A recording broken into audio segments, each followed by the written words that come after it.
Hello.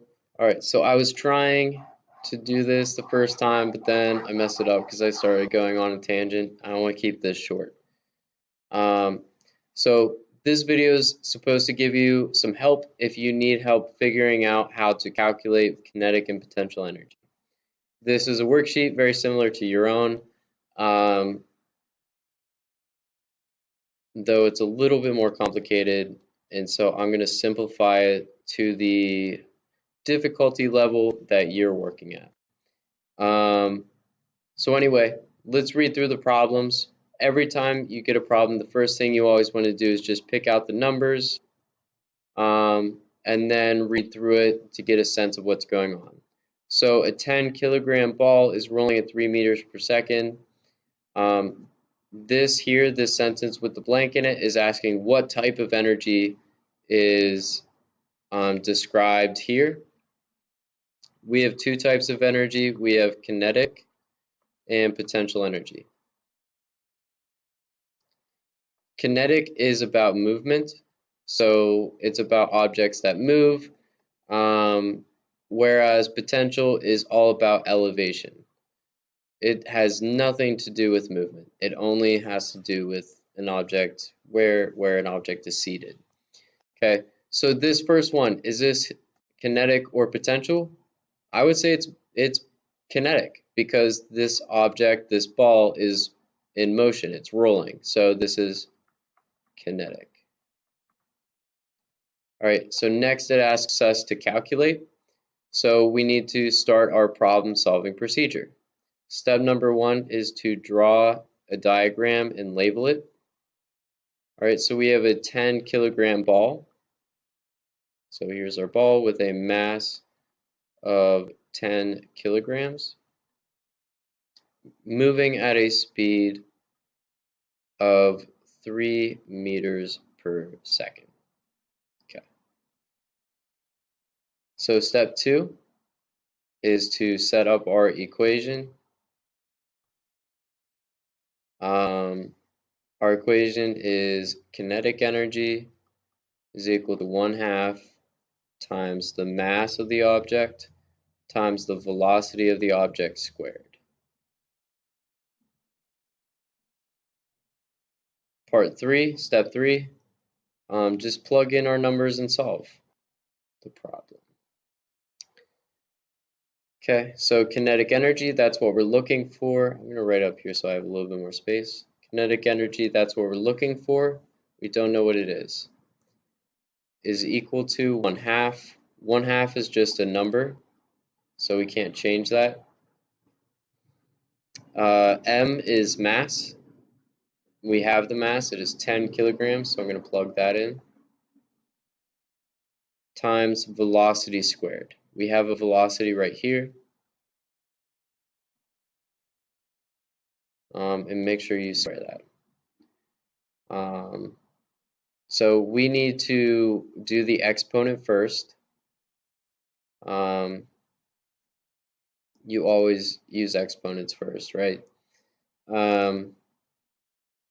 So just in case you don't know, I'll do it down here. 2 squared can be rewritten as 2 times 2, which is equal to 4.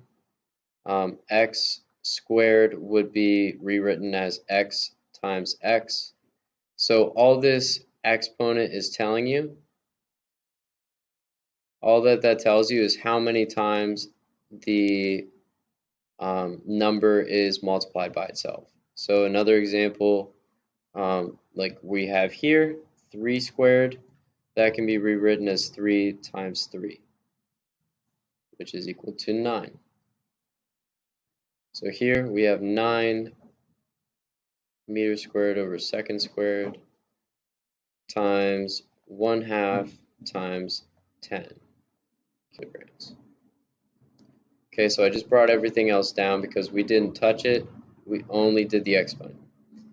1/2 times 10 is 5. Bring down everything else.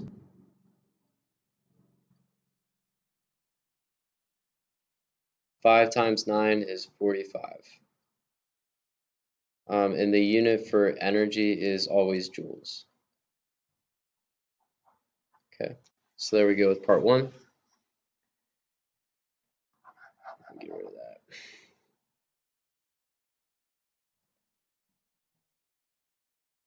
This is very similar.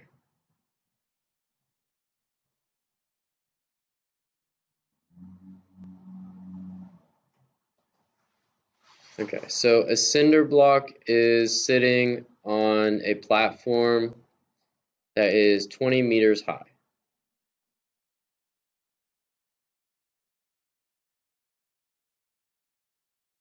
Okay, so here's our cinder block. The platform has a height of 20 meters, and the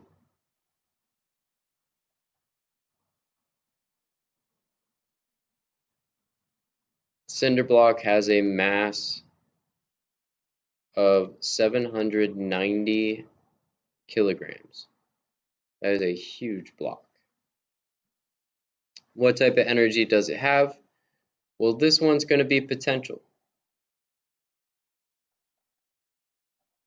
Why is it potential? Well, it says nothing about the block moving, so it definitely cannot be kinetic. Kinetic energy only exists when the object is moving. This object is not moving. It is sitting on a platform. Potential energy is all about elevation. This cinder block is elevated off the ground. It's sitting 20 meters in the air. So therefore, this is potential energy. Okay. So we need to calculate how much that is. So I already drew a diagram. Now I need to set up my equation. The equation is PE, potential energy, is equal to the mass of the object times the acceleration of gravity times height. We talked about this in class, just as like a side note. Gravity is always equal to 10 meters per second squared. That's just how fast things accelerate when they fall on Earth. Every planet has its own little g. So like Mars has less gravity, so its little g is something like 40, or sorry, is something like 4 meters per second squared, whereas we are at 10 meters per second squared. So Earth has a lot more gravity than Mars. Okay. So let's calculate the potential energy.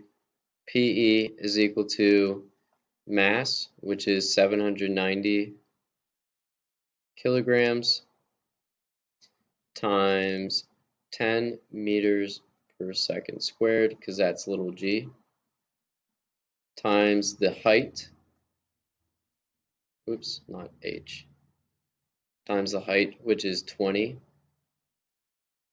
meters. Okay, so I'll simplify this a little bit.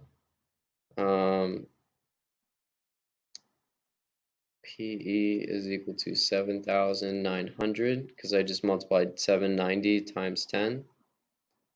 Gives you kgm over s squared times 20 meters.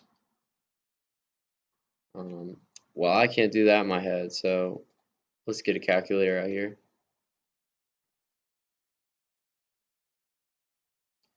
Ooh, whoa, whoa, whoa, whoa, whoa. I don't want that. There we go.